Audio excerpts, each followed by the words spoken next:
George Parr, you are an investment banker. I am, yes. Yes. And as such, you have your fingers right on the pulse of the financial market. Yeah, very much so, yes. And during the summer, there's been a great deal of turbulence and volatility in the markets, yes. Tremendous, yes, tremendous.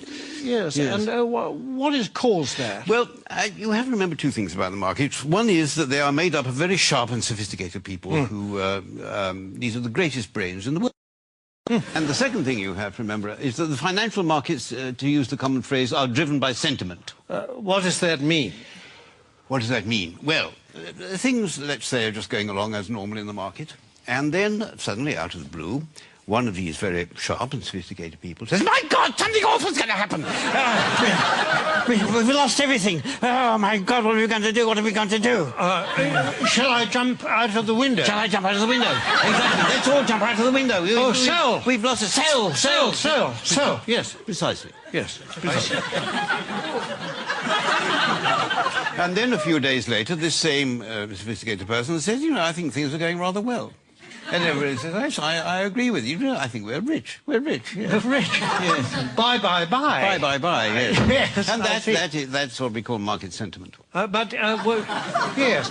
Surely we are exaggerating just a bit, aren't we? Well, I don't know. I mean, in August, in the middle of August this year, when the market absolutely plunged in London, a well-known city firm, State Street Global Markets, issued a statement in which it said, and I quote, "Market participants don't know whether to buy on the rumour and sell on the news, do the opposite, do both, or do neither, depending on which way the wind is blowing," unquote.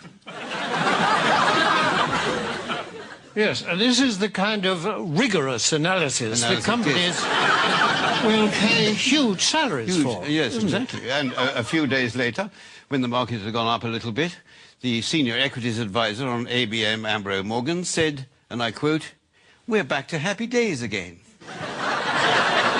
Well, no price is too high for that kind of mature wisdom, certainly is it? Not. This sort of people are paid millions of pounds in bonuses. Yes, of course. During this summer, there have been actual causes behind the volatility in the markets, haven't there? I mean, specifically and especially in America, granting vast numbers of mortgages to people who can't afford them on properties which are diminishing in value. It's a so-called subprime situation, yes. The subprime market. Yes. How does that work, in fact? Well, imagine, if you can, say, an unemployed black man sitting on a crumbling porch somewhere in Alabama in his string vest, and a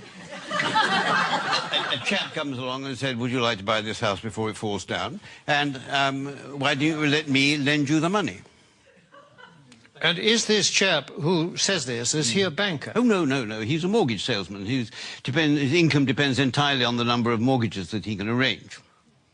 So his judgment to arrange mortgages is completely objective? Completely objective, yes, absolutely. Yes. And what happens next? Well, then this debt, this mortgage, is taken, bought by a bank and packaged together on Wall Street with a lot of other similar debts. Without going into much detail about what is actually... Without going into any detail, no, it's far too boring. And so this is put into a package of debt, and then it's moved on to Wall Street, and this is extraordinary what happens then, that somehow this package of dodgy debts stops being a package of dodgy debts and starts being what we call a structured investment vehicle. And SIV? An SIV, exactly, yes. Yes, I see. And then someone like you comes along and buys it. I buy it, yes, and then I will ring up, I don't know, somebody in Tokyo and say, "Look, I've got this package, do you want to buy it?" And they say, "What's in it?" And I say, "I haven't got the faintest idea." And they say, "How much do you want for it?" And I say, $100 million, and then they say, "Fine, that's it." And that's the market. And presumably this package, I mean, that kind of thing can happen several times to the same package. Possibly, yes. And every time it does, of course, then you or someone like you will get a fee and a markup and a profit, yes. And so well, you can't expect us to do it for nothing. It's hard work being. In view of the fact that in these packages there's a lot of dodgy debt, what is it about it that attracts the financial, risk takers? Yeah, well, because these hedge funds, as they're called, which specialise in these debts, they all have very good names. You mean they're responsible companies? No, I don't know. It's nothing to do with their reputation. They have actually very, very good names. The names they think up for them are very good. I'll give you an example. There's a very well-known American Wall Street firm called Bear Stearns, who have two of these hedge funds which specialise in these mortgage debts. And they lost so much money, lost so much of its value, that Bear Stearns announced that they would have to put in $3.2 billion into one of the funds to try and keep it afloat. $3.2 billion? 3.2 billion, yes. And even then they said the investors couldn't get any money out of it and they were going to let the other fund go.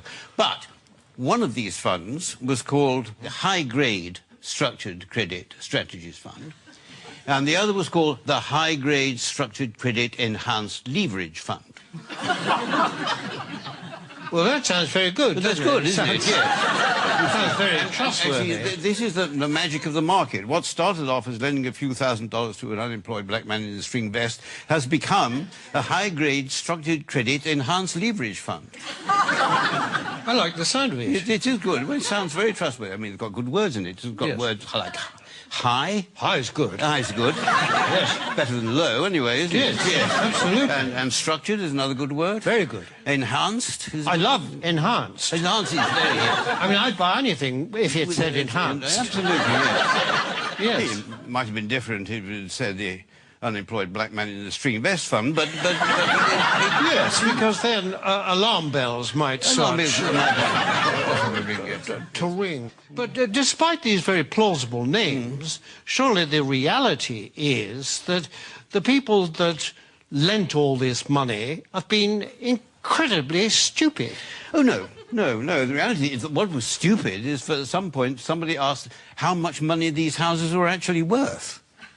I mean, if they hadn't bothered to ask that question, then everything would have gone on as perfectly normal. But unfortunately, they did. I see, but now, you see, people are saying the crisis is likely to turn into financial meltdown. I mean, can that be avoided? It can be avoided, provided that governments and central banks give us, the financial speculators, back the money that we've lost. But isn't that rewarding greed and stupidity? No. It's rewarding what the Prime Minister Gordon Brown called the ingenuity of the markets. That is you see, and we don't want this money to spend on ourselves. We want this money just to go into the market so that we can carry on borrowing and lending money as if nothing had happened without thinking too much about it. Yes, but if the worst came to the worst and you didn't get this money, what then? Well, then there'd be another market crash, and then I would say to you what people like me always say, that it's not us that will suffer, it's your pension fund. Thank you very much, George Parr. A pleasure.